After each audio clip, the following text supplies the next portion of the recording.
जय माता दी। मेरे चैनल में आप सभी का बहुत बहुत स्वागत है।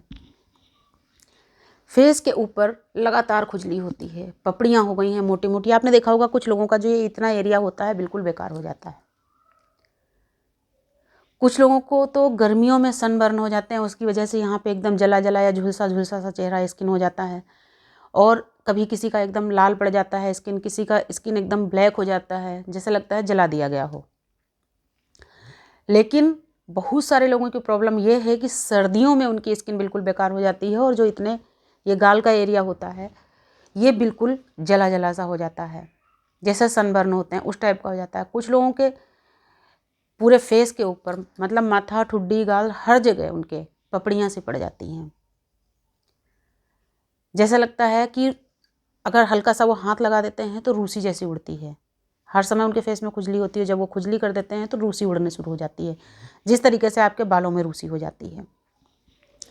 तो ये समस्याएं क्यों होती हैं, इनसे हम कैसे निजात पा सकते हैं, इसके लिए आपको बहुत ही बेहतर चीज़ें यहाँ पर बता रही हूँ और क्यों का जवाब भी आपको इसी वीडियो में मिलेगा। तो ये ज़्यादातर होता इसलिए है कि जिनकी स्किन बहुत सेंसिटिव है और भर भर के मेकअप लगाते हैं, पहला नंबर तो ये। दूसरा रीज़न ये होता है कि आजकल धूप सेकना हर किसी को पसंद होता है। कुछ लोग डायरेक्ट धूप की तरफ ही फेस करके बैठे रहते हैं, तो उसका भी दुष्प्रभाव होता है, जिसकी वजह से हमारी स्किन एकदम बेकार हो जाती है।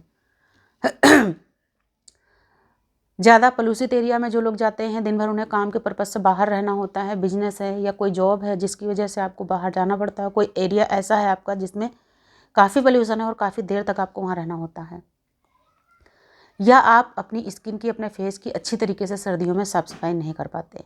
बहुत सारे लोगों को बहुत ठंड लगती है, ढंग से वो फेस को धोते भी नहीं हैं, तो इस वजह से भी, गंदगी की वजह से भी ऐसा हो जाता है। लेकिन कुल मिलाकर रीज़न कुछ भी हो, आपको यहाँ पर कुछ चीज़ें ऐसी बता रही हूँ जिससे आपकी ये डैमेज स्किन बिल्कुल ठीक हो जाएगी। किसी भी कारण से आपकी स्किन ख़राब हुई हो, बिल्कुल सही हो जाएगी। तो सबसे पहले मैं बताती हूँ, अगर फेस में आपके हर समय खुजली होती रहती है तो उसके लिए आपको क्या करना है। अगर आपके फेस में हर समय खुजली होती रहती है तो आप टेटमोसॉल साबुन से अपने फेस को धोइए। सॉरी, मैं पहले भी कई सारी वीडियोस दे चुकी हूँ, उसमें मैंने टेटमोसॉल साबुन के बारे में काफ़ी कुछ बताया था। उस एक वीडियो तो मैंने ऐसी दी थी, उसमें पूरे वीडियो में मैंने पूरा टेटमोसॉल के ही बारे में बताया था। ये एक ऐसा साबुन है जिसमें जीरो से लेकर के, मतलब कि एक नन्हे बच्चे से लेकर के बुजुर्ग तक इसको कोई भी लगा सकता है। इसका कोई भी साइड इफ़ेक्ट नहीं। इसको आप पूरे बॉडी में लगा सकते हैं, फेस में लगा सकते हैं, और आपकी कैसी भी खुजली हो, 3 बार ये साबुन यूज करने के बाद आपकी खुजली बिल्कुल ख़त्म हो जाएगी। तो आपको इससे अपना फेस धोना है। बाकी आपको कोई भी केमिकल वाले साबुन अपने फेस के ऊपर नहीं लगाने हैं। मुल्तानी मिट्टी या बेसन से अपने चेहरे को धोने की आदत डालिए, कच्चे दूध से आप कर सकते हैं। अब मैं आपको यहाँ पर कुछ और चीज़ें बताती हूँ। अगर आपको टेटमोसॉल साबुन उपलब्ध नहीं, आपके आसपास कहीं नीम लगी है, तो पानी में नीम उबाल लीजिए, उस पानी से आप नहाया कीजिए, उसी से अपने चेहरे को धो लीजिए। थोड़ी सी नीम की पत्तियाँ ले लीजिए, उनको पीस करके एक चटनी जैसा लेप बना लीजिए, अपने पूरे फेस के ऊपर आप हर तीसरे चौथे दिन लगा लिया कीजिए। 8-10 बार लगाएंगे, उसके बाद आपकी खुजली पूरी तरीके से ख़त्म हो जाएगी। और फिर भी मैं कहूँगी, अगर टेटमोसॉल साबुन आपको मिल जाता है, यूज करने में बहुत आसान है और ये बहुत अच्छी चीज़ है। अब एक फेस पैक आपको बता देती हूँ।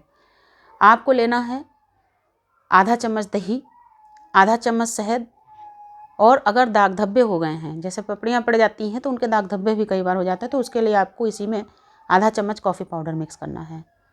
इसी के अंदर आप दूध की आधा चम्मच मलाई मिक्स कर लीजिए, क्योंकि अभी ड्राइनेस का मौसम है, हर किसी की स्किन में हल्की फुल्की ड्राइनेस जरूर हो जाती है, और जिनके फेस पर रूसी और पपड़ी है, ये तो मैं उनके लिए बता रही हूँ, तो बहुत ज़रूरी है। इसी में आप 1/4 चम्मच ग्लिसरीन मिक्स कर लीजिए। आधा चम्मच इसी के अंदर आप बेसन मिक्स कर लीजिए। सारी चीज़ों को बहुत अच्छी तरीके से आप फेंट लीजिए। अब अगर ये पेस्ट आपको फेंटते समय ज़्यादा गाढ़ा लगे तो इसमें ज़रूरत के हिसाब से आप कुछ बूंदें गुलाब जल या कच्चा दूध मिक्स कर सकते हैं। आप सबसे पहले अपने चेहरे को आप धो के क्लीन कीजिए, उसके बाद में अपने पूरे फेस के ऊपर इसकी एक मोटी लेयर लगा दीजिए। फेस से गर्दन तक आप इसको लगा सकते हैं। अगर आपके हाथों की स्किन ख़राब हो गई, कई लोगों के हाथ ही काफ़ी ख़राब हो जाते हैं, तो आप हाथों पर भी इस लेप को लगा सकते हैं। अब लगाने के बाद में इसको आप आधा घंटे के लिए बिल्कुल ऐसे ही छोड़ दीजिए।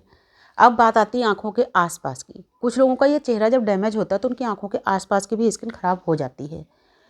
तो अगर आपके आँखों के आसपास की स्किन ख़राब है तो आप बेसन मिक्स करने से पहले जितनी सारी चीज़ें मैंने आपको बताई, सारी चीज़ों को बहुत अच्छी तरीके से मिक्स कीजिए, और वो पेस्ट अपनी आँखों के आसपास पहले आप लगा लीजिए, उसके बाद में बेसन मिक्स कीजिए तो अपने पूरे फेस के ऊपर लगाइए। फिर आधा घंटे के बाद में पहले अपनी स्किन को आप एकदम हल्के गुनगुने पानी से गीला कीजिए, हल्के हल्के हाथों से मसाज देते हुए आप इस पेस्ट को उतारिए। उसके बाद में छींटे मार के पानी से अच्छी तरीके से अपनी आँखों को और अपने फेस को धो लीजिए। फिर थपथपाकर अपने फेस को आप पोंछिए, सुखाइए। उसके बाद में नारियल का तेल हाथ में लेकर के इस तरीके से मलिए और थपथपा कर अपने फेस के ऊपर पहले कीजिए। उसके बाद में हल्के हल्के हाथों से 1 से 1.5 मिनट की मसाज करके छोड़ दीजिए। और मैं आपको सजेस्ट करूँगी, अगर आप इसको नाइट में करेंगे, यानी सोने से आधा 1 घंटा पहले आप इसको कीजिए, उसके बाद आप सो जाएंगे, तो ये बहुत ही बेहतर रहेगा और बहुत ही जल्दी आपको रिजल्ट देगा। क्योंकि रात को जिस तरीके से हम सांस लेते हैं, हमारी स्किन भी सांस लेती है। तो जब हम कुछ भी अपने फेस के ऊपर, अपनी स्किन के ऊपर रात में यानी सोते समय अप्लाई करते हैं तो बहुत तेज़ी से काम करता है। तो अगर आपको बहुत जल्दी इसका रिजल्ट चाहिए तो आप इसको नाइट में यूज करें। और अगर वीडियो अच्छी लगे, काम की लगे, तो प्लीज़ इसको शेयर कीजिएगा। नमस्कार, धन्यवाद।